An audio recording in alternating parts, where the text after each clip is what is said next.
programa Conexão está no ar e vamos ter um bate-papo com o professor do curso de extensão da UniABC, o Dr. Leonardo Pimenta. A gente vai falar sobre os exercícios aeróbios, anaeróbios e os benefícios ao coração. Como vai, professor? Seja bem-vindo ao nosso programa. É um prazer estar aqui, podendo esclarecer as perguntas pertinentes, à nossa área de educação física e também à nutrição. Professor, vamos começar falando sobre quais os benefícios da prática do exercício físico e qual a diferença entre atividade e exercício físico. Então, o exercício físico hoje atua em 3 esferas, principalmente hoje na área de saúde, com os riscos que nós temos ao coração. Também atua na esfera dentro da ortopedia, que a gente fala hoje, você ter osteopenia, osteoporose no fortalecimento muscular, articulação, via postura, e principalmente no estresse, com doenças psicossomáticas, que hoje abrange bastante relação, pelo menos até voltados ao coração. E quanto à segunda pergunta, a atividade física a gente preconiza como? É tudo que você faz durante o seu dia no cotidiano. Tá? Caminhar, andar, se deslocar para tal lugar. O exercício físico não, ele tem um programa rígido a seguir, uma metodologia, ele tem uma intensidade, um volume a você percorrer. Frequência. Totalmente, então a gente vê frequência cardíaca, pressão arterial, distância percorrida, você tem todas as variáveis quantificáveis, enquanto a atividade física não, a gente não consegue quantificar. Desde que saiu de casa andando, a gente está fazendo uma atividade física. Agora, quando a gente entra num local, numa academia, preconiza fazer 30, 40 minutos de esteira, numa certa velocidade, com uma certa frequência cardíaca, aquilo sim, a gente pode dizer que realmente é um exercício físico quantitativo, que traz mais benefícios, lógico. E os exercícios, os aeróbios e os anaeróbios, qual a diferença? Então, os anaeróbios, o que a gente chama dentro da... Mas o jargão mais fácil é a musculação, Nós da ciência chamamos de exercício resistido, que é o que o pessoal acaba fazendo para aumentar a massa muscular, tudo.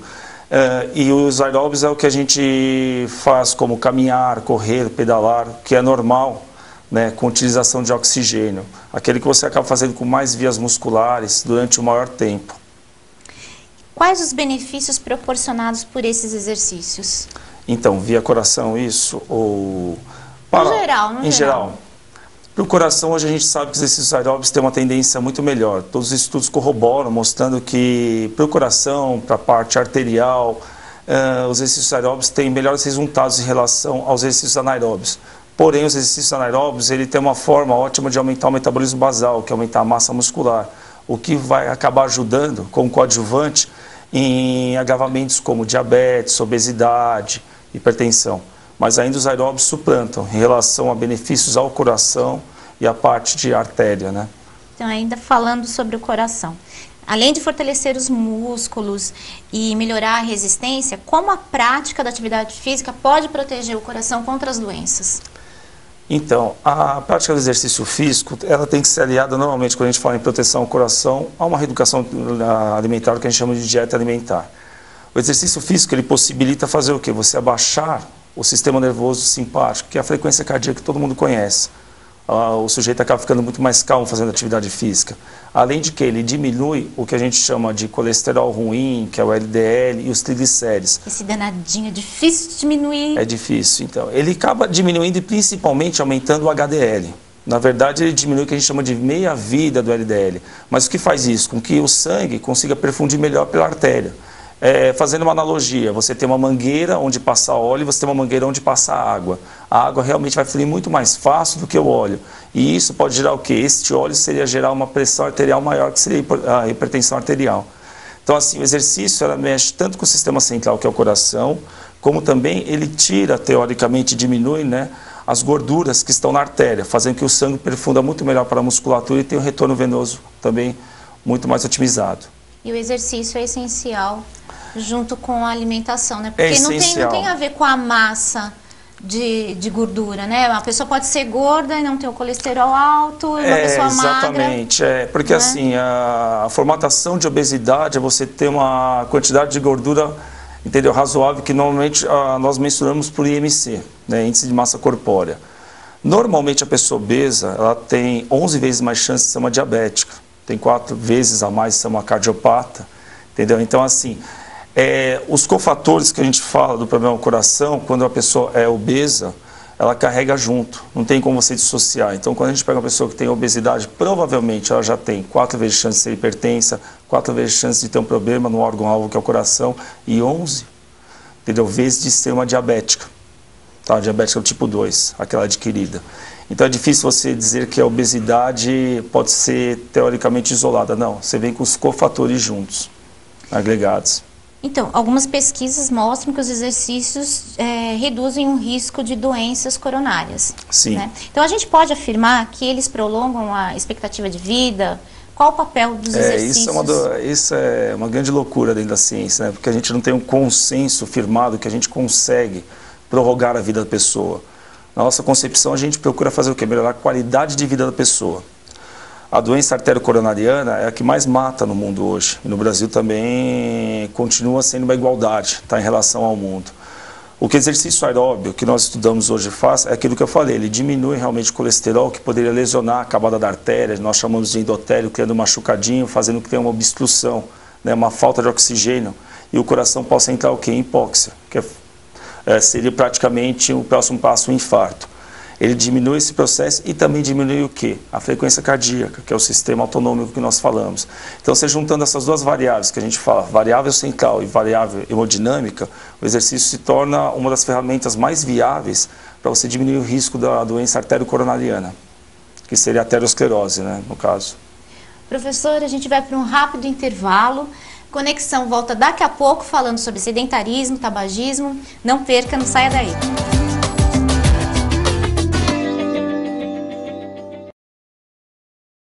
Conexão está de volta falando sobre os exercícios aeróbios, anaeróbios e os benefícios ao coração com o professor Dr. Leonardo Pimenta. Professor, agora vamos falar sobre uma coisa que todo mundo faz, sedentário, todo mundo é sedentário, né? Que não faz, né? Que não faz, na realidade não faz. Então, o sedentarismo e o tabagismo, eles são fatores de risco para o desenvolvimento de doenças cardiovasculares. Qual a frequência de exercícios aeróbios para a prevenção destas doenças? Tabagismo, hoje a gente sabe que o sedentarismo é o primeiro fator de risco em relação a você ser um obeso. Uma pessoa que já é sedentária tem 3,5 vezes chance de ser uma pessoa obesa. A obesidade acarreta aqueles fatores que eu falei em relação às doenças do coração, né? O tabagismo também é um processo hoje que a gente sabe que os componentes, que são 4.700 componentes do cigarro, entendeu? Eles acabam causando uma lesão na artéria coronariana. Toda vez que a pessoa fuma, né, ingere nicotina, alcatrão, ela acaba fechando a artéria dela, né? A gente fala uma oclusão. Isso faz com que, quando a pessoa tem mais colesterol, o veículo LDL, acaba machucando muito mais. Isso aplica também a quem está do lado de quem está fumando? Principalmente fumante passivo, que às vezes pode até respirar muito mais, né, a fumaça do cigarro do que a própria pessoa que traga e deixa só o cigarro aceso. E o tabagismo, a gente sabe que também a elevação do risco de acidente vascular cerebral AVC é muito maior nas pessoas que fumam do que no que não fumam. 2,5 vezes mais, que é bastante abrupto em relação a quem não fuma. O risco é direto, né? Então, qual a frequência dos exercícios? Então, a Organização Mundial de Saúde, a OMS, né, ela preconizou, ela fez uma modificação agora recentemente, que o interesse em atividades aeróbicas continua sendo maior, né, fazendo normalmente 30 minutos, né, diários, e não precisa ser hoje consecutivamente. Já tem pesquisas, inclusive aqui pesquisas do Brasil, com o Vitor Matsuda, dizendo que você pode fazer fracionado 10 minutos a cada período, então manhã, tarde e noite, de atividades de caráter aeróbico, caminhada, corrida, natação, né, desde que não seja... Você pode caminhar de manhã e aí... O que seria muito mais fácil, né, ter uma biodisponibilidade para a pessoa acabar fazendo melhor em relação ao trabalho e tudo. Logicamente que a maioria dos estudos ainda percorre que o trabalho crônico, sendo feito 30, 40 minutos, entendeu? Diretamente, os resultados são melhores. São melhores. São melhores. Ainda os resultados são bem mais benéficos, né?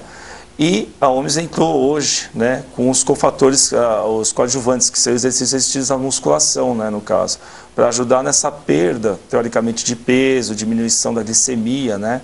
Ligado principalmente ao diabetes, né, porque você acaba aumentando a massa muscular e acaba fazendo com que o açúcar, né, vá diretamente para a musculatura em vez de ele ficar sérico, o que poderia acarretar do pâncreas, produzir mais insulina, tornando a pessoa uma diabetes adquirida tipo 2. Então, falando de diabetes e hipertensão, quais os tipos de exercícios que são indicados para reduzir o risco de ter uma doença? Também houve mudança em relação à diabetes. Antes, os estudos caminhavam para o exercício aeróbico, continuam caminhando, mas hoje estão sendo voltados ao exercício resistido à musculação. Parece que a introdução do açúcar, via exercício resistido é muito maior para dentro da célula do que o exercício aeróbio. Só que o exercício aeróbio tem outras mudanças, outros cofatores que ajudam mais, fora a diabetes, do que propriamente a diabetes. Então, assim, continua sendo exercício aeróbio e hoje exercício resistido no diabetes. Para hipertensão, poucos estudos têm sobre exercício resistido. Aliás, exercício resistido ainda é incipiente na nossa área, dentro dos estudos. Então, continua se perfazendo exercícios aeróbios.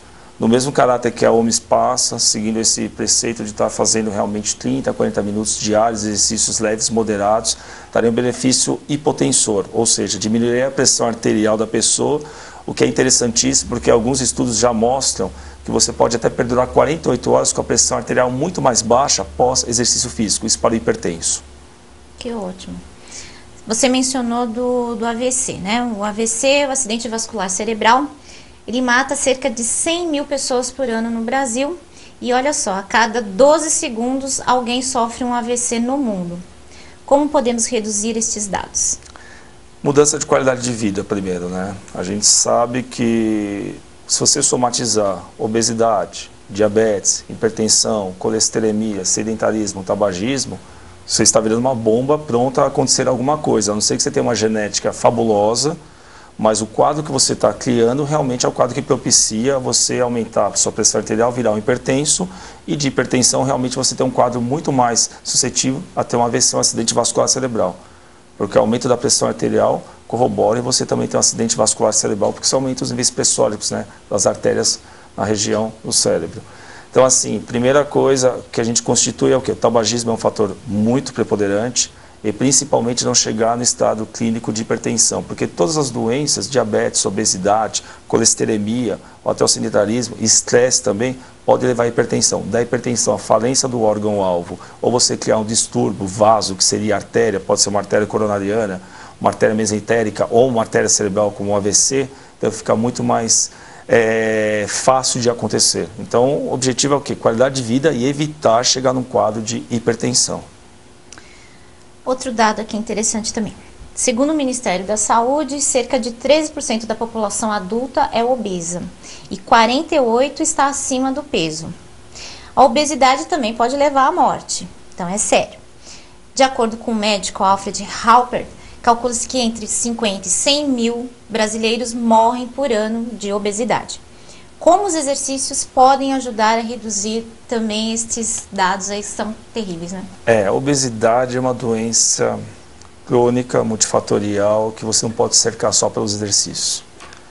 Você tem que ter a reeducação nutricional em primeiro lugar, porque assim, você pegar uma pessoa que tem sobrepeso ou uma obesa e você infligir um exercício a ela, é você aumentar 6 vezes o risco de ela ter um problema no coração.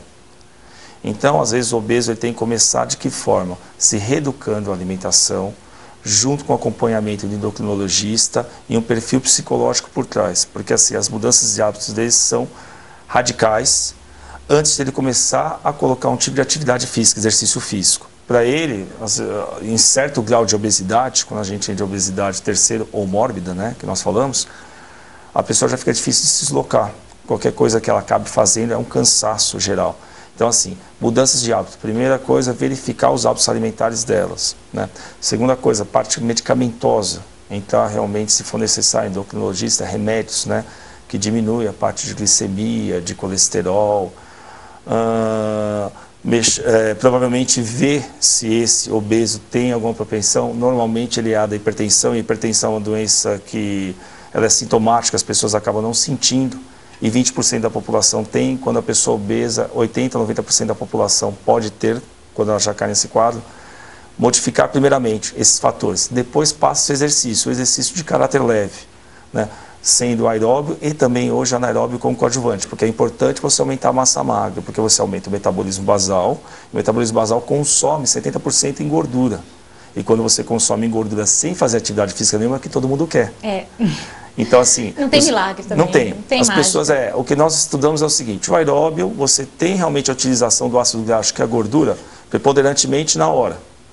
E o exercício resistido, ele tem depois, o que nós chamamos hoje de EPOC, que é o excesso de oxigênio pós-atividade física. Ou seja, o seu coração começa a trabalhar pós exercício resistido à musculação com muito mais oxigênio do que o normal. Isso gasta energia. Quanto mais oxigênio nós colocarmos, mais energia nós gastamos. E é advinda da gordura. Então, os dois aliados hoje são você fazer uma atividade física aeróbica, como eu preconizei, e quem é obeso normalmente não se faz só 30 minutos. Se ele pode fazer uma atividade física, porque depois nós vamos ter que conversar sobre isso, ele deve fazer 40, 50 minutos de atividade, não intermitente, sempre direta, e ocasionalmente não. Hoje a OMS coloca 2 vezes por semana no mínimo fortalecimento muscular para que ele aguente também fazer, né? Se ele não tiver uma massa muscular condizente, ele não vai conseguir caminhar, porque pedalar. Se ele perder peso, ele pode até se lesionar, né? Se lesiona. Fazendo uma esteira. Se lesiona. Né? Então, o risco que acontece? Ele vai ter um problema ortopédico que vai impossibilitar ele ter um problema, assim, um benefício ao coração. Para finalizar, que já está acabando o nosso programa, infelizmente, mas uma coisa que eu acho que não tem como prevenir, a morte súbita. Então, existe relação entre morte súbita e exercício físico? E a morte súbita é mais comum em quem é sedentário ou em quem pratica uma atividade física regularmente? Essa é uma ótima pergunta. Para se iniciar em atividade física, tá, antes de mais nada, seja uma pessoa obesa, uma pessoa sedentária ou até um atleta que vai iniciar uma nova fase, é necessário fazer alguns exames. Aí tem que participar, aí o nosso amigo médico, o colega, ele vai ter que entrar com os exames rotineiros, que são eletrocardiograma de esforço, eletrocardiograma, ecocardiograma, angiografia, que hoje a gente consegue rastrear como é que estão as arteriazinhas, se estão calcificadas ou não, para saber se realmente a pessoa pode ou não fazer atividade física, exercício físico. No caso, uma pessoa que vai iniciar, tá, o exercício físico, aquele sedentário que vai jogar o futebolzinho de final de semana, ele está correndo 10 vezes a mais o risco de ter um evento naquele momento, porque ele já tem um risco muito eminente, né, de acontecer lá, do que ele estar em casa sentado até lendo seu jornalzinho com seu cigarrinho. Porque os níveis pressóricos dele, a frequência cardíaca dele vão estar muito maior sob estresse, né?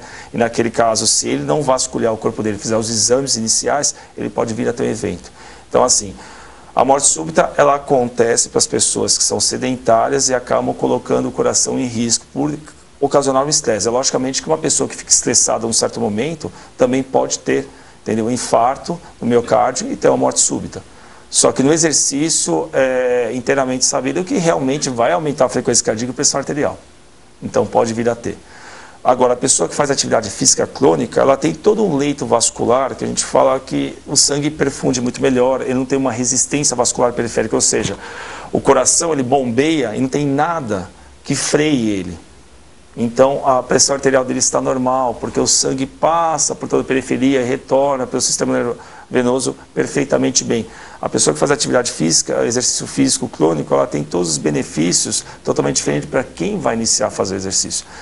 Então, o que nós preconizamos hoje? Passa primeiro pelo médico, cardiologista. Vai ver se tem algum problema de caráter genético ou se tem alguma anomalia relacionada a colesterol, triglicérides, né? Se tem a glicemia elevada, vai realmente rastrear se tem propensão a diabetes, se já tem lesão no órgão-alvo, porque você pode ver se o coração está ou não, né, com a contratilidade dele normal. Então, assim, tem exames hoje para dar e vender, só não faz quem não quer, né? A pessoa normalmente ela coloca na cabeça, vamos iniciar a atividade física, exercício físico, e ela vai diretamente para o exercício físico mais forte para provar que está bem. E não é assim. Professor, infelizmente o nosso programa chegou ao fim. Quero agradecer muito a sua participação. Obrigado, eu que agradeço por estar fazendo esclarecimentos sobre a área de exercício físico e nutrição e espero, né, poder termos um encontro aí novo aí sobre outro tema. Vamos ter, com certeza. Obrigada. Obrigado. Conexão fica por aqui, mas você sabe, pode participar mandando sugestões ou críticas para tvuniabc@uniabc.br. A gente se encontra no próximo programa. Um beijo, até lá.